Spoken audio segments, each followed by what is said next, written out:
Hi, and welcome back to another episode of Local Look, your local town government news program and interview. I'm your host, Karlen Reed, and this is for Concord, Massachusetts. Today we have a couple of special guests from the police department from Concord. It's Lieutenant Brian Goldman and Emily Black, who's a mental health clinician who works with the police department. And we have a special news segment for you about 988, a new area code for suicide prevention and mental health issues. Thank you very much, Brian and Emily, for joining us. I'm so glad you're able to come here. It's just marvelous. This is really exciting to see you. I appreciate that. Thank you for having us. Yes, thank you for having us. It's a pleasure to be here. Sure, great. Before we start into the text, the substance of this particular interview, let's talk about you guys, some of your background. Brian, you first. So I've been a police officer since 1986, so over 35 years. 1992, I came here to Concord, and I've been with Concord ever since. I was a patrol officer. I became sergeant. I'm a lieutenant now in charge of our support services division. I oversee our mental health clinician and the people she works with.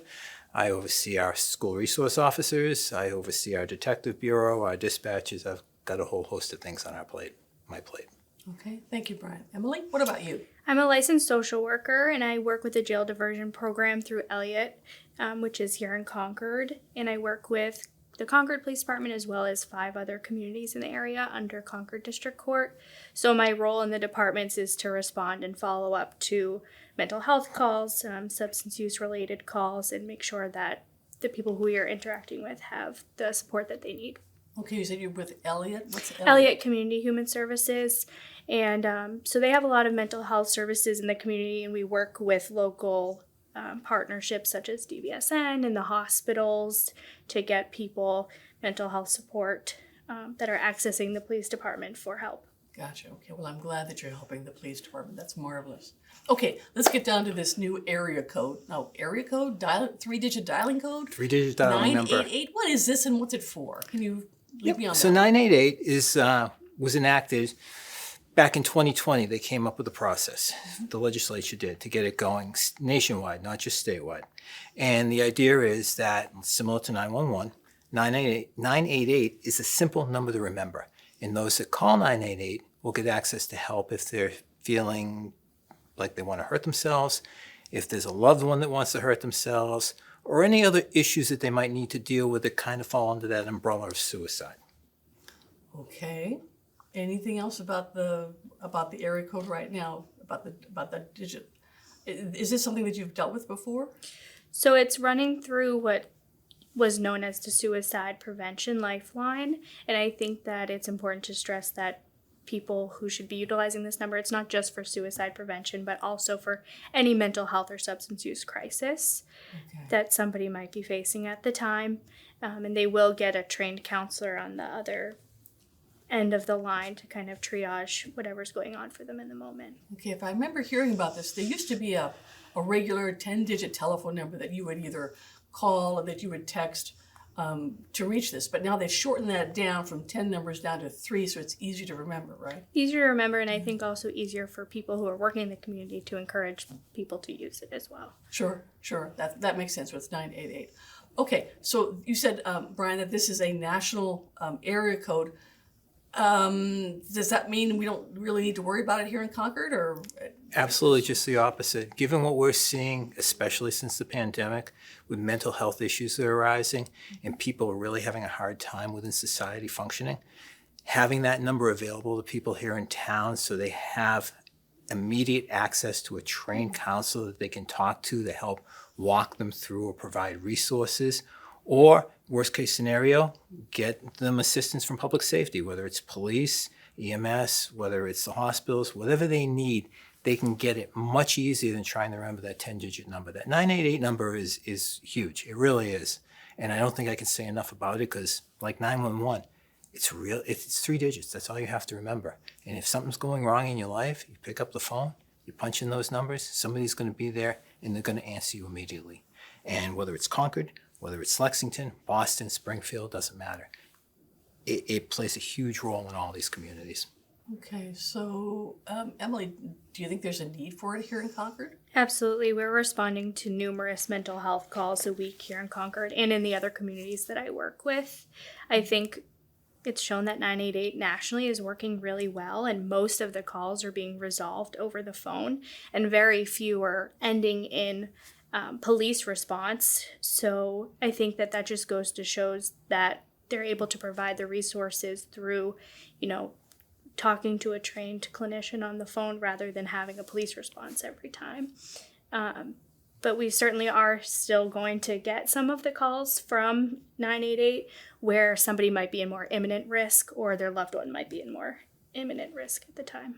Gotcha. And before we started, you had mentioned that there's some information about Concord, how often it's used here in town. So we're probably we are responding to several mental health calls a week. We've responded to one earlier this morning.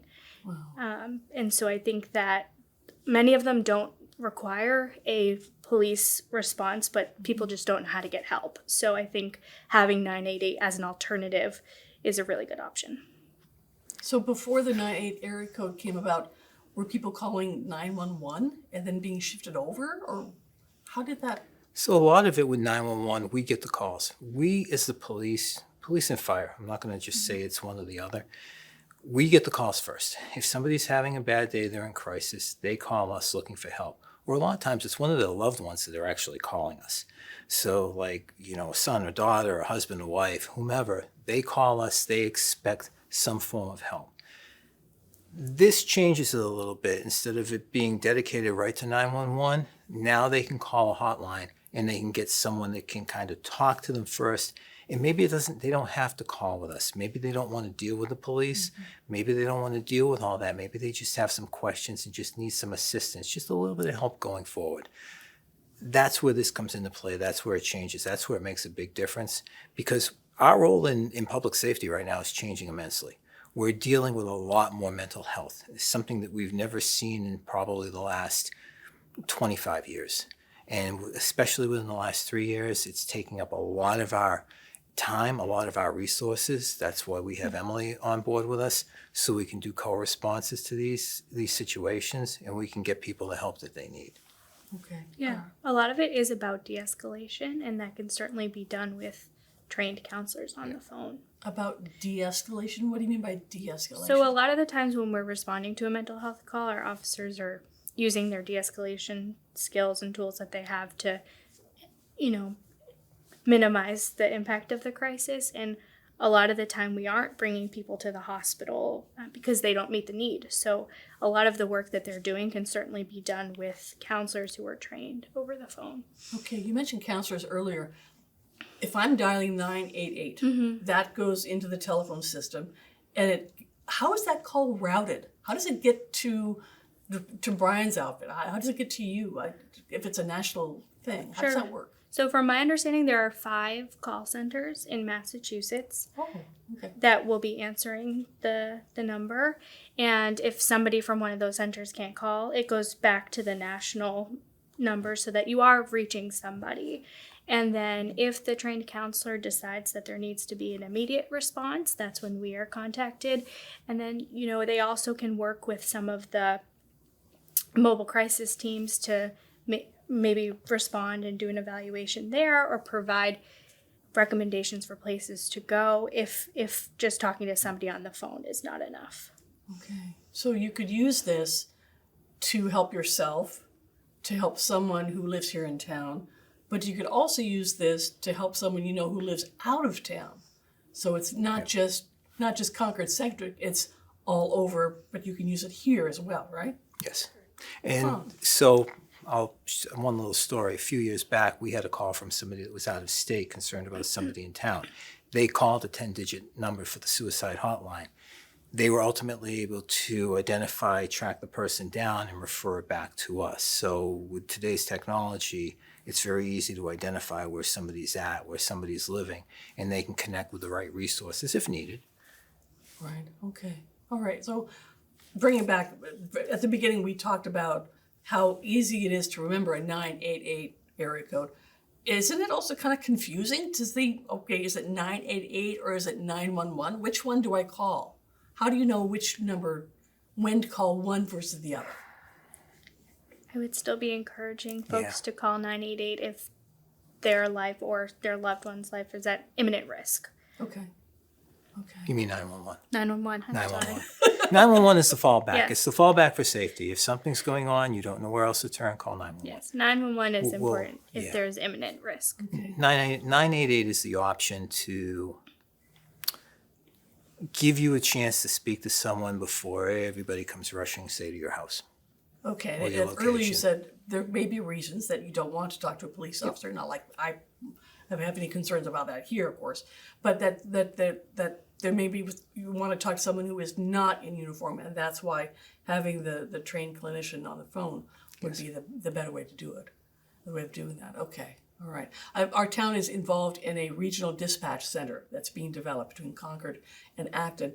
Is that one of the 5 call centers that will be handling these calls, do you know? No, the 5 call centers are set up independently of any dispatch or regional dispatch center within Massachusetts.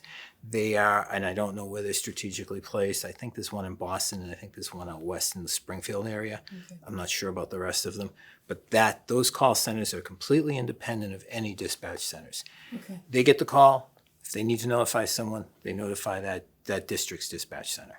Okay, all right. So let's say the call that starts at 988, but it becomes escalated such that emergency personnel or need to be involved. How does that connection get made? I believe the call centers through 988 will be making the connection with emergency services. Which means someone from 988 is going to call you. Right? Yes. Okay. Yes. And then what's your office's protocol for handling that kind of situation when it's been referred to you by the 988 hotline? Similar to if they call 911. The protocol is going to be a response, a deemed response, depending on what the situation is. Okay. Typically here in Concord, we'll send a minimum of 2 officers, usually 2 officers and a supervisor, given the severity of what's going on. Okay. If they get there, they assess the situation, they need medical assistance, then we bring in medical assistance. A lot of times we'll do that precautionary. We'll do what they call a stage, and we'll have EMS stage at a certain location before we bring them into the situation. Mm-hmm. Part of that's based on safety. Part of that's based on giving us the opportunity to try and have a conversation with someone to make sure they're comfortable with everything that's going on so we don't completely overload them and overwhelm them all at once, which is really easy to do. You see a bunch of uniforms showing up. It's like, what just happened? You're kind of intimidating. That Yes. badge means something. Yes. And that goes back to why we've partnered up with Elliot and we have Emily. So we can do that co-response, so we can kind of take that stigma away, so we're not so intimidating, so we give people a chance to talk to someone that's better trained, because we're more jacks of all trades in what we do, and 2, so if they see us and they're not comfortable with us for any reason, they can turn to her and talk to her, and we can kind of take a step back, make sure everybody's safe, and then provide whatever other help we need. Okay. About Elliot, how long have you been with Elliot? I've been with Elliot. I started per diem doing outpatient treatment, and I have been in this role for a year. Okay. I'm coming from corrections, so it was kind of a seamless transition. That's great. Well, I'm glad that you're here. I'm glad that you're helping the police department. Is there anything else that you'd like to tell the audience that's watching us about the 988 3-digit phone number, or about what you do for the department at this point? Is there anything else I would just like everybody watching to realize we're here to help. We're here as a resource. 988 is just another resource. If someone's struggling, we want them to reach out. We want them to contact us. Even if they're not comfortable, we have resources out there. Emily mentioned DVSN earlier, the Domestic Violence Services Network. They're another partner we work with. We have the ability to put people in positions to talk to people that can relate, that are better equipped to understand and better equipped to provide a different set of resources than what we can. We use these partners to help us deal with whatever issues we come up with in society, because again, we're more jacks of all trade. We don't specialize in mental health or domestic violence, but we know what to do when we respond and how to get people help. Got it. Emily, do you have any last words? I was going to encourage folks to do the same, to reach out for help. You can always call the non-emergency number and ask to speak with someone if you have questions, or how to best help your loved one if it's not an emergency. So I would also encourage people to reach out for help. We're getting so many calls, people asking questions or needing help managing their mental health. Before we go, I have to ask the last question about Yeah. kind of, if you can, give me a ratio or proportion of how many calls you get that are then later escalated to require Brian's help with the police department. So I'm typically co-responding with the officers to a call if I'm at the station, and then if I'm not at the station, following up shortly after until somebody has the resources they need. So that can look like making referrals, working with the hospitals, finding treatment, finding beds. So rarely am I making contact before the police department is. Right, but there's a lot going on in this. A lot in this going field. on. Yeah. Okay, well, thank you very much, both of you, for coming in and explaining us about the 988 three-digit area code for, I'm not going to call it just suicide prevention, but also mental health issues hotline. Good phrase? Yes. Okay, good. All right. Thanks. Thanks Thank again. you.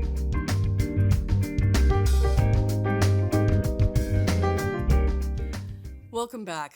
And now it's time to take a look at the local government town news for Concord, Massachusetts. I'll be giving you the top stories for 8 different sections: the Concord Select Board, the Concord Finance Committee, the Concord Planning Board. And then we're going to turn to the Concord Housing Authority. The Personnel Study Task Force and Personnel Board held a joint meeting.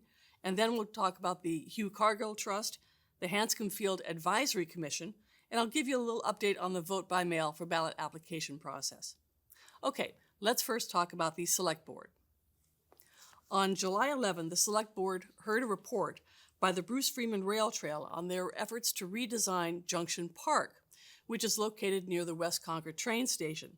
There had been many concerns about bike traffic in the area affecting pedestrians. The short-term solution that was offered was to install raised planters near the crossing to delay the bike traffic. The West Concord Green Thumbs, one of our local organizations that takes care of that area, said that the town needs to do more than just to put in the raised planters. The Select Board also heard a report from the police department about their efforts in town, and they adopted goals for the town manager. On July 25, we had an interesting combination for that meeting of the usual and the unusual. The usual. The Select Board approved a new liquor license for the former 99 restaurant in West Concord. It's going to become now an American Tavern. They approved a transfer of liquor license for the Walden Liquors and several one-day liquor license applications for Vero Farms and Saltbox. The Select Board approved 6 installations by Comcast of new coaxial cable. They approved a list of election officers and the election warrants for the state primary and special town election on September 6th, which involves the high school paving and lighting project that was approved at town meeting.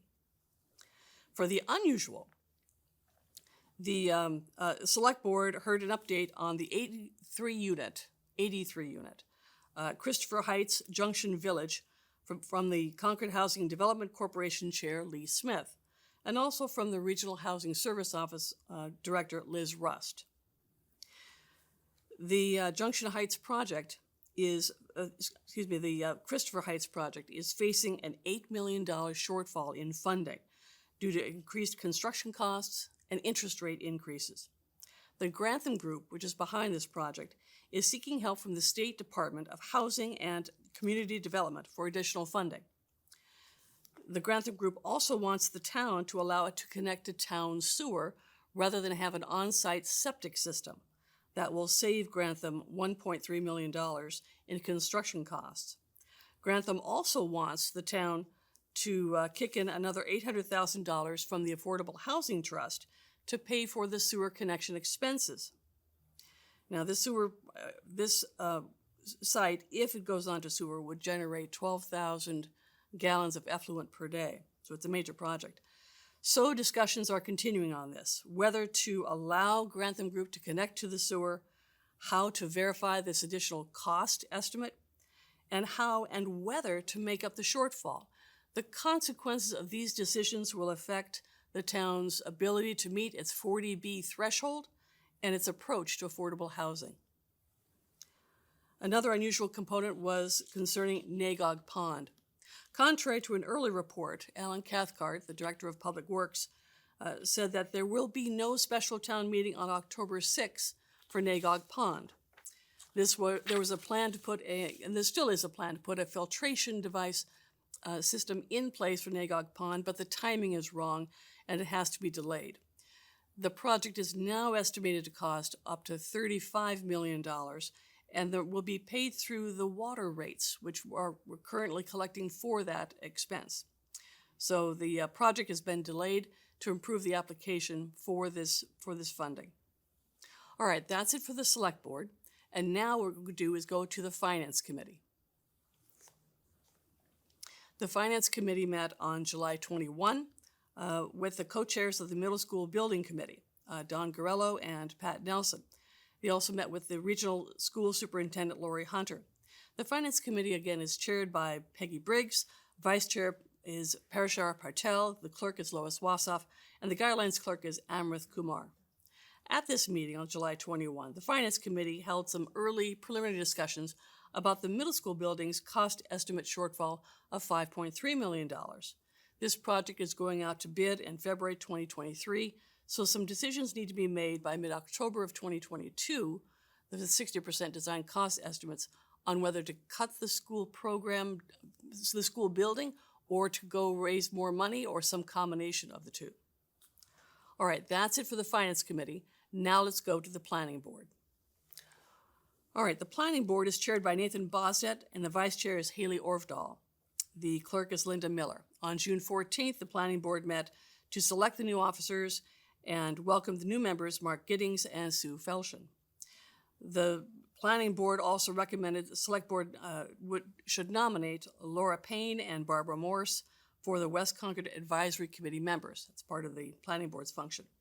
Planning Board touched very briefly on its goals for 22-2023 projects and talked about the impact of the sewer connection fee, which is about $40 per gallon, on discouraging small businesses from opening up.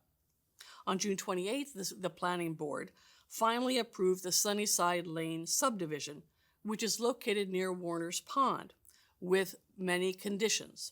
Now, Sunnyside Lane is just south of Warner's Pond, and this new subdivision will create 4 new lots, which will join the existing 7 residences into an 11-lot subdivision. The road, Sunnyside Lane, will remain a private road with a homeowners association for all 11 units. And it remains a private road, not a public road, because of the waivers that the various town departments gave to the subdivision in order to create it. Now, the Planning Board also heard a report from Elizabeth Hughes, the town planner, who announced the award of $407,000 from Mass Trails for the Assabet Bridge project. And this is really good news because it means the project can move forward to final drawing plans and have an actual construction schedule. The Planning Board also learned that the Division of Land Planning and Management now supports 10 town committees. Okay, that's it for the Planning Board. Now we're going to go over to the Concord Housing Authority. The Concord Housing Authority is chaired by Stephanie Troback. On July 7, the Concord Housing Authority reviewed the plans for 365 Commonwealth Ave Affordable Housing Project. This is a project that's being built by Habitat for Humanity, not the Concord Housing Authority or the Concord Housing Development Corporation.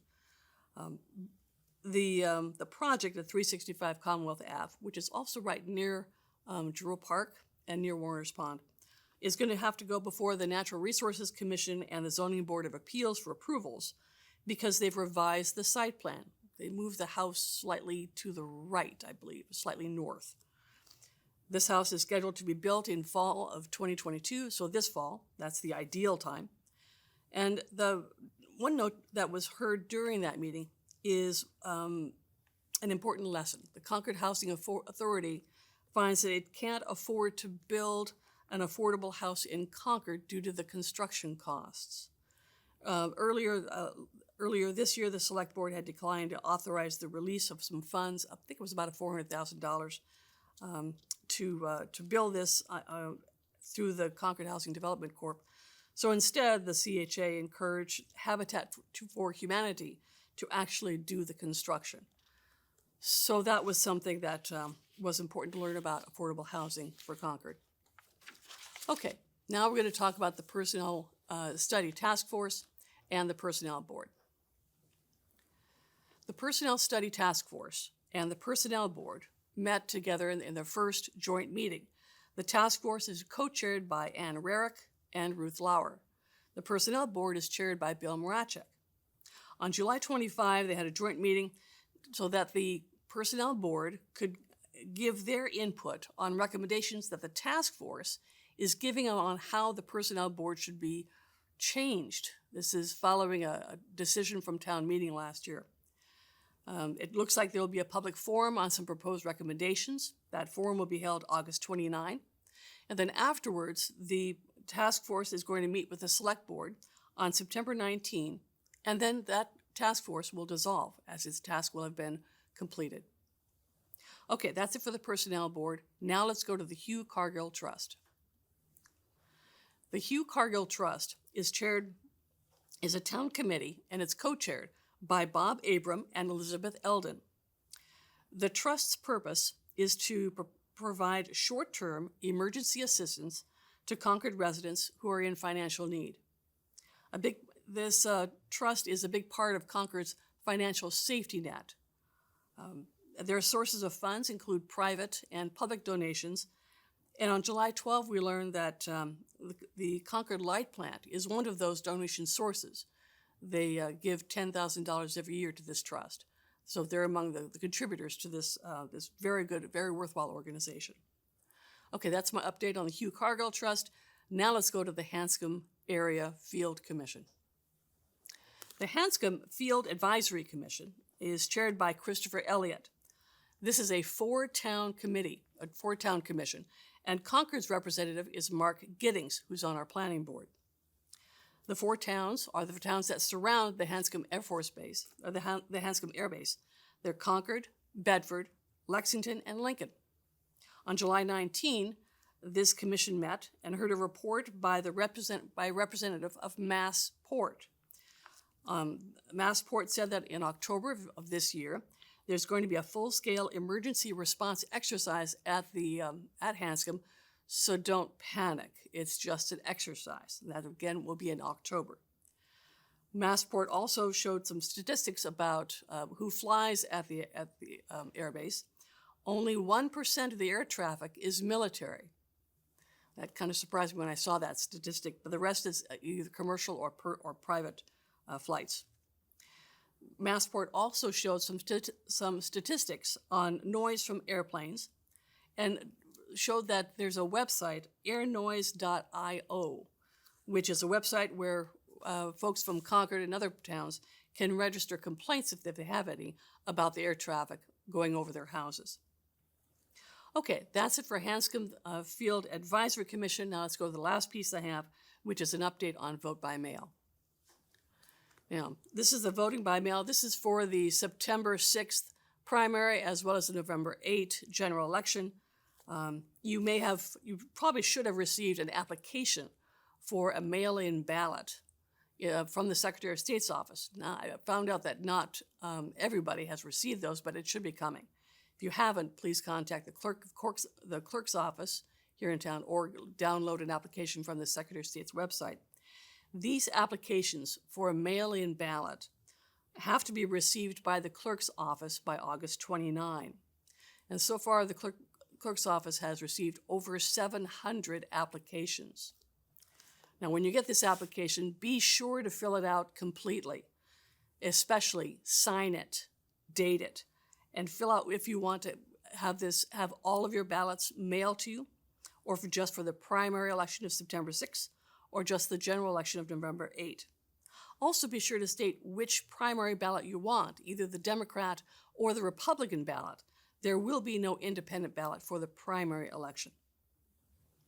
Okay, that's it for the vote by mail section, and that's pretty much what we have for today. So I wanted to thank you all very much for joining us for this news section on Local Look with Karlen Reed, your local town news program for Concord, Massachusetts. If you have any suggestions for future programs, please contact your local TV station, which is Minuteman Media Network. They broadcast on channels 8, 9, and 99. And you can reach Minuteman Media Network by telephone at area code 978-369-5038. We're looking for ideas. So please give us a call, and then please also join us again when you have time to take another look at our town's inner workings for Concord, Massachusetts. I'm your host, Karlen Reed, and for now, thank you very much. Goodbye.